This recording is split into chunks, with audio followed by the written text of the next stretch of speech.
आपने अपनी ज़िंदगी में शायद ही ऐसी घटना देखी और सुनी हो, जो घटना मैं आपको दिखाने और बताने जा रहा हूँ। आज से 13 साल पहले हरीश राणा एक बिल्डिंग से गिर गए थे। इन्हीं का नाम है हरीश राणा, जिसकी वजह से उनके पूरे शरीर में पैरालिसिस हो गया। मुसलसल पिछले 13 सालों से इनको एक ट्यूब के माध्यम से पोषक तत्व दिए जा रहे हैं, ताकि ये जिंदा रह सके। इनके घर वाले बहुत कोशिश कर चुके हैं, पर इनके शरीर में कोई सुधार ही नहीं आ रहा है और अब उम्मीद भी नहीं है कि इनके शरीर में कोई परिवर्तन होगा। मैं शॉर्ट में समझा देता हूँ। घर वाले अब इनसे ऊब चुके हैं और सुप्रीम कोर्ट में एक याचिका डाली है और सुप्रीम कोर्ट ने इस मामले पे डिसीजन भी दे दिया है। राइट टू डाई का राइट हरीश राणा को दे दिया गया है। अगले एक हफ्ते के बीच में एम्स में पहुंच जाएगा हरीश राणा और वहां उसकी सारी जो ट्यूब्स वगैरह सब रिमूव कर दी जाएंगी और जैसे वो ट्यूब रिमूव होगी नेचुरल स्टेट में होगा, नेचुरल जैसे भी उसकी डेथ हो सकती होगी होगा, तो मतलब अब कोई छेड़खानी नहीं होगी, सब कुछ नेचुरल होगा। इच्छा मृत्यु यानी कि यूथेनेसिया। यूथेनेसिया दो प्रकार का होता है, एक्टिव यूथेनेसिया और पैसिव यूथेनेसिया। शायद मैं सही बोल रहा हूँ, प्रोनाउंसिएशन मेरा सही हो शायद। एक्टिव यूथेनेसिया में ऐसा काम किया जाता है जिससे आदमी की मृत्यु हो जाती है और ऐसा काम करना क्राइम भी है। और पैसिव यूथेनेसिया में ऐसा होता है कि मरीज के सारे शरीर के सपोर्ट सिस्टम हटा लिए जाते हैं, जिससे प्राकृतिक रूप से उसकी मृत्यु हो सके, जो कि हरीश राणा के साथ बिल्कुल ऐसा ही किया जाएगा। जिस ट्यूब की मदद से हरीश राणा के अंदर पोषक तत्व जाते हैं, उसको भी हटा लिया जाएगा ताकि उनकी मृत्यु हो सके। और ऐसा काम परिवार के परमिशन से ही किया जाता है, नहीं तो नहीं। आइए आगे बढ़ते हैं।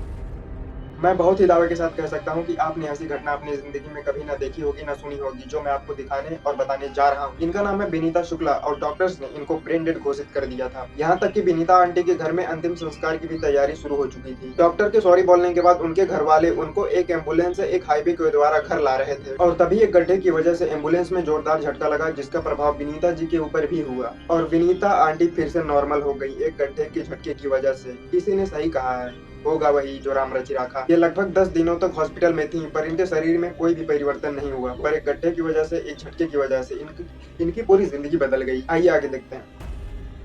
आपको ये बात जान के हैरानी होगी कि मिडिल ईस्ट की जंग इंडिया के मिडिल क्लासों के घर तक पहुंच गई है। मुंबई में एलपीजी सिलेंडर की इतनी कमी हो गई है कि 20% होटल और रेस्टोरेंट बंद हो चुके हैं और अभी कितने होटल बंद होंगे ये तो मिडिल ईस्ट ही जाने। लड़ाई उधर वो दोनों किए पड़े हैं और मार इंडिया का मिडिल क्लास खा रहा है। और केवल मिडिल क्लास ही नहीं, दिल्ली के हाईकोर्ट की कैंटीन में भी सिलेंडर खत्म हो चुका है, वहाँ भी खाना नहीं बन रहा। गैस लेने के लिए इतनी लंबी लाइनें लगी है कि जैसे लोग सरकारी दुकान पे राशन लेने गए हों। लाइन इतनी लंबी लगी है कि क्या ही कहा जाए, पर मैं इतना जरूर कहूंगा कि अगर आपके घर में एलपीजी सिलेंडर अभी है तो उसका इस्तेमाल बहुत ही सावधानी से करें, थोड़ा कम करें। और लाइन इतनी लंबी देख रहे हो ना, मिलेगा नहीं मिलेगा। और अगर आप गांव से नहीं है तो आपके लिए बहुत ज्यादा समस्या है। गांव वाले तो लकड़ी पे खाना बना लेंगे, आप कैसे बनाएंगे? इसीलिए सावधानी से इस्तेमाल करें, कम करें पर सावधानी से।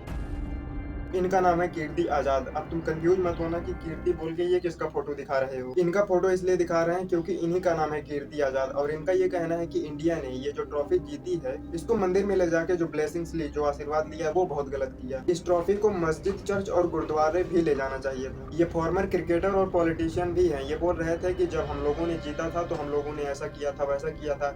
वो तब की तुलना आज से कर रहे हैं। पर मैं इनसे यही कहना चाहूंगा कि दादा, ये जो टीम है ये भगवान के घर उनको थैंक यू बोलने गई थी, आशीर्वाद देने गई थी, ना कि कोई राजनीति करने। और ये नॉर्मल सी बात है, क्रिकेट में ऐसा होता रहता है, क्योंकि ऑस्ट्रेलिया के खिलाड़ी कभी कभार तो ड्रेसिंग रूम में ही प्रेयर करते देखे गए हैं। अब हम इनको जाके ये थोड़ी बोलेंगे कि यार तुम लोग नमाज भी पढ़ा करो। साउथ अफ्रीका वाले तो ग्राउंड पर ही नील करके थैंक यू बोलते हैं। कहने का ये मतलब है कि सबका अपना अपना तरीका होता है। अब सब तुम्हारे हिसाब से थोड़ी चलेंगे, और वो भी टीम इंडिया के क्रिकेटर।